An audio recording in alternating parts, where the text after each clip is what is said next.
Serene greetings to you. My name is Timothy, and I am here to share a moment of restful slumber with you. This is the time for letting go of your waking thoughts, a time to slip into the arms of Morpheus and surrender to deep, tranquil sleep. Tonight, we'll continue our readings from Birds Every Child Should Know. The House Wren. If you want some jolly little neighbors for the summer, invite the wrens to live near you year after year by putting up small, one-family box houses under the eaves of the barn, the cowshed, or the chicken house, on the grape arbor, or in the orchard. Beware of a pair of nesting wrens in a box nailed against a piazza post. They beat any alarm clock for arousing the family at sunrise. Save the starch boxes. Cover them with strips of bark, or give them 2 coats of paint to match the building they are to be nailed on. Cut a hole that you have marked on one end of each box by drawing a lead pencil around a silver $0.25. A larger hole would mean that English sparrows who push themselves everywhere where not invited would probably take possession of each house as fast as you nailed it up. Of course, the little one-roomed cottages should have a number of small holes bored on the sides near the top to give the wrens plenty of fresh air. Have the boxes in place not later than the 1st of April. Then watch. Would it not be a pity for any would-be tenants to pass by your home because they could not find a house to let? Wrens really prefer boxes to the holes in stumps and trees they used to occupy before there were any people with thoughtful children on this continent. But the little tots have been known to build in tin cans, coat pockets, old shoes, mittens, hats, glass jars, and even inside a human skull that a medical student hung out in the sun to bleach. When you are sound asleep some April morning, a tiny brown bird, just returned from a long visit south of the Carolinas, will probably alight on the perch in front of one of your boxes, peep in the door hole, enter, although his pert little cocked-up tail has to be lowered to let him through, look about with approval, go out, spring to the roof, and pour out of his wee throat a gushing torrent of music. The song seems to bubble up faster than he can sing. 5 notes to onst was an Irishman's description of it. After the wren's happy discovery of a place to live, his song will go off in a series of musical explosions all day long, now from the roof, now from the clothes posts, the fence, the barn, or the woodpile. There never was a more tireless, spirited, brilliant singer. From the intensity of his feelings, he sometimes droops that expressive little tail of his, which is usually so erect and saucy.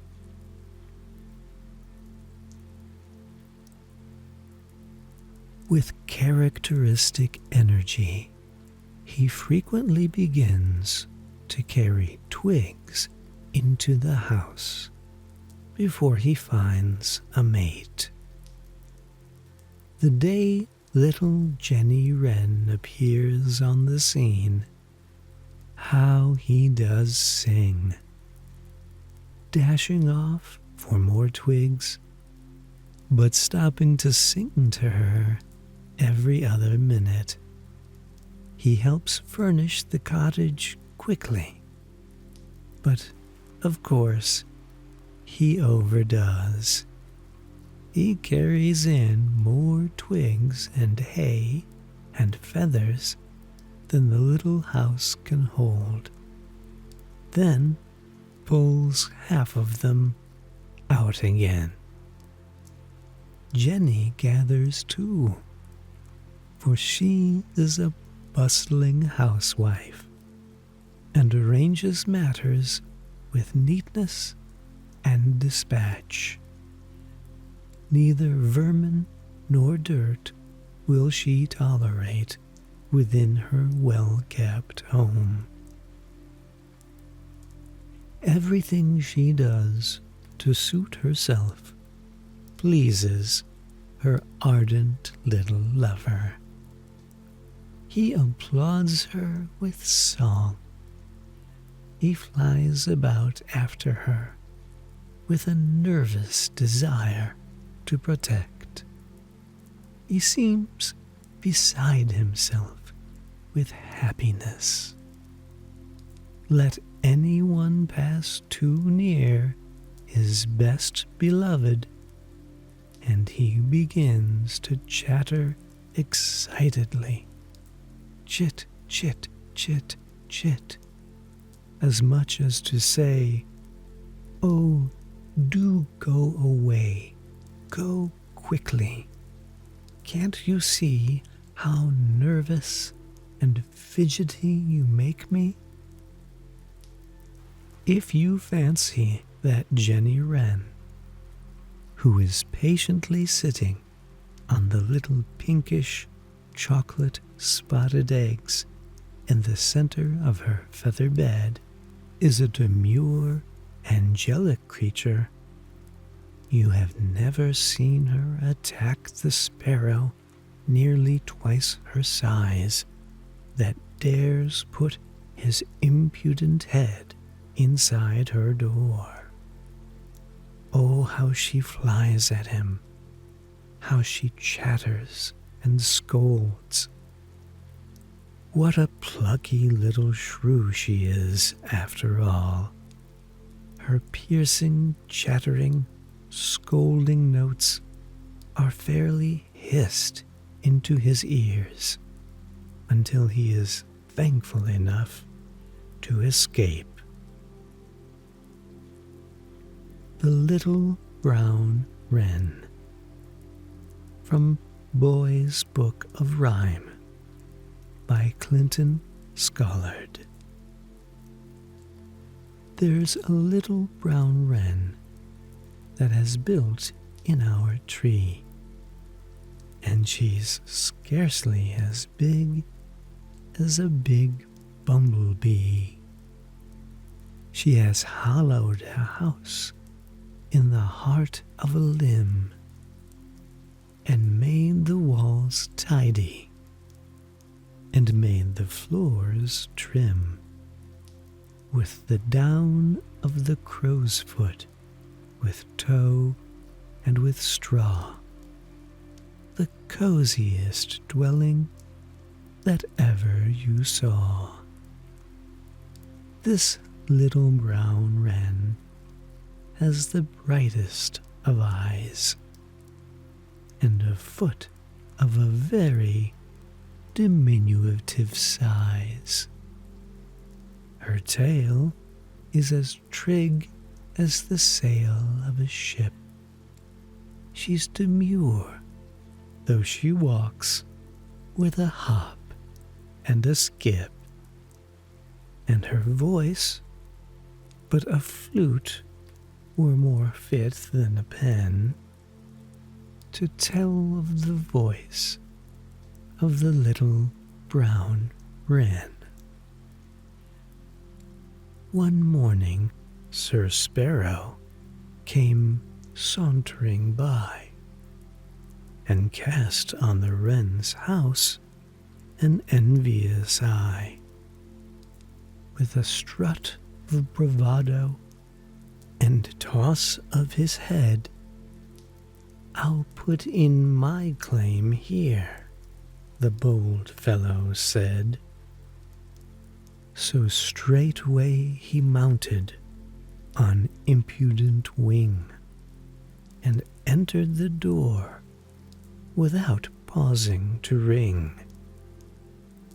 An instant, and swiftly that feathery knight, all tousled and tumbled, in terror took flight, while there by the door of her favorite perch, as neat as a lady just starting for church, with this song on her lips, he will not call again unless he is asked, said the little brown wren.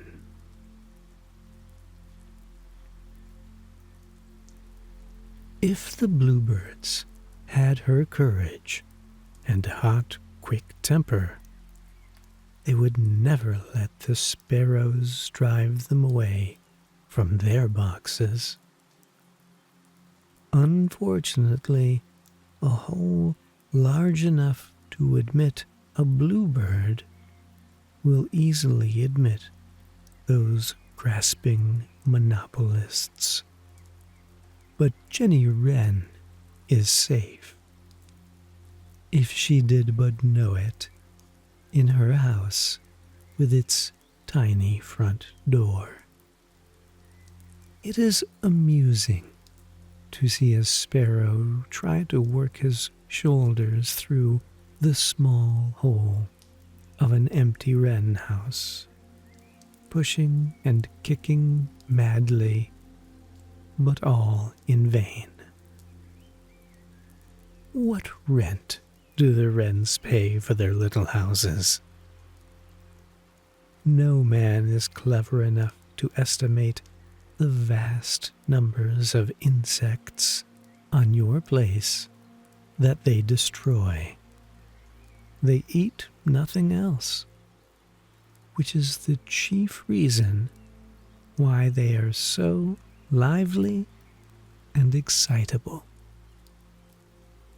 Unable to soar after flying insects because of their short, round wings, they keep, as a rule, rather close to the ground, which their finely barred round feathers so closely match. Whether hunting for grubs in the woodpile, scrambling over the brush heap after spiders, searching among the trees to provide a dinner for their large families, or creeping like little feathered mice in queer nooks and crannies among the outbuildings on the farm. They are always busy in your interest, which is also theirs. It certainly pays in every sense to encourage wrens. The Carolina wren. The house wrens have a tiny cousin, a mite of a bird called the winter wren, that is so shy and retiring you will probably never become well acquainted with it. It delights in mossy, rocky woods near running water. But a larger, chestnut-brown cousin, the Carolina wren, with a prominent white eyebrow, a bird which is quite common in the middle and southern states, sometimes nests in outbuildings and in all sorts of places about the farm. However, he too really prefers forest undergrowths near water, fallen logs, half-decayed stumps, and mossy rocks, where insects lurk but cannot hide from his sharp, peering eyes. Now here, now there, appearing and disappearing, never at rest, even his expressive tail being in constant motion, he seems more nervously active than Jenny Wren's fidgety husband. Some people call him the mocking wren, but I think he never deliberately tries to imitate other birds. Why should he? It is true that his loud, ringing, three-syllabled whistle, tea kettle, tea kettle, tea kettle, suggests the crested titmouse's peto of 2 syllables, but in quality only, and some have thought that his whistled notes are difficult to distinguish from the 1-syllabled but oft-repeated, long-drawn quite of the cardinal. These birds are frequently to be heard in the same neighborhood, and you may easily compare their voices. But if you listen carefully, I think you will not accuse the wren of trying to mock either of the others. In addition to his ringing, whistled notes, he can make other sounds peculiarly his own. Trills and quavers, scolding cacks, rattling crings, something like the tree toads, besides the joyful, lyrical melody that has given him his reputation as a musician. Even these do not complete his repertoire. To deliver his famous song, he chooses a conspicuous position on the top of some bush or low tree.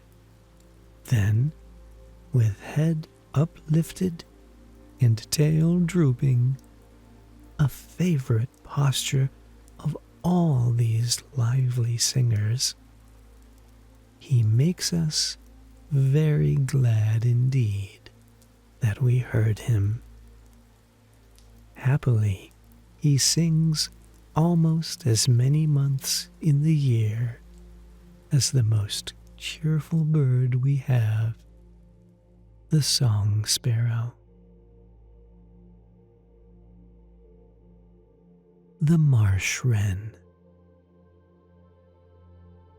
Hidden among the tall grasses and reeds along the creeks and rivers lives the long-billed marsh wren, a nervous, active little creature that you know at a glance. With tail cocked up and even tilted forward toward her head in the extreme of wren fashion, or suddenly jerked downward to help keep her balance, she sways with the grass as it blows in the wind. A dainty little sprite. With no desire to make your acquaintance, she flies with a short, jerky motion because of her short wings, a few rods away, then drops into the grasses, which engulf her as surely as if she had dropped into the sea. You may search in vain to find her now. Like the rails, she has her paths and runways among the tall sedges and cattails, where not even a boy in rubber boots may safely follow. But she does not live alone. Withdraw. Sit down quietly for a while and wait for the excitement of your visit to subside. For every member of the wren colony, peering sharply at you through the grasses, was watching you long before you saw the first wren. Presently, you hear a rippling, bubbling song from one of her neighbors. Then another, and another, and still another from among the cattails, which you now suspect conceal many musicians. The song goes off like a small explosion of melody, whose force often carries the tiny singer up into the air.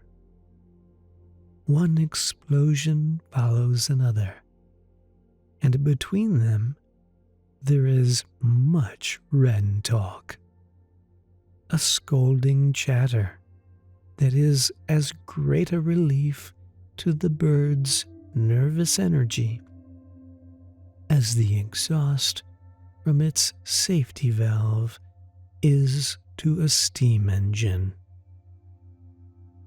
The rising of a red-winged blackbird from his home in the sedges, the rattle of the kingfisher on his way up the creek, or the leisurely flapping of a bittern over the marshes is enough to start the chattering chorus. Why are the birds so excited? This is their nesting season. may, and really they are too busy to be bothered by visitors. Most birds are content to make one nest a year, but not these, who, in their excess of wren energy, keep on building nest after nest in the vicinity of the one preferred for their chocolate brown eggs. Bending down the tips of the rushes, they somehow manage to weave them with the weeds and grasses they bring into a bulky ball suspended between the rushes and firmly attached to them.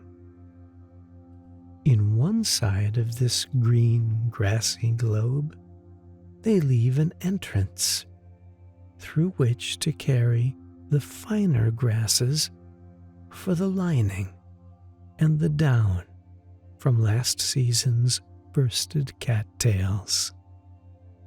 When a nest is finished, its entrance is often cleverly concealed. If there are several feet of water below the high and dry cradle, so much the better, think the wrens. Fewer enemies can get at them. But they do sometimes build in meadows that are merely damp.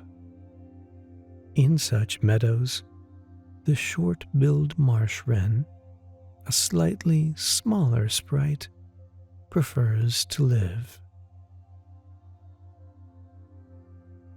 The brown thrasher,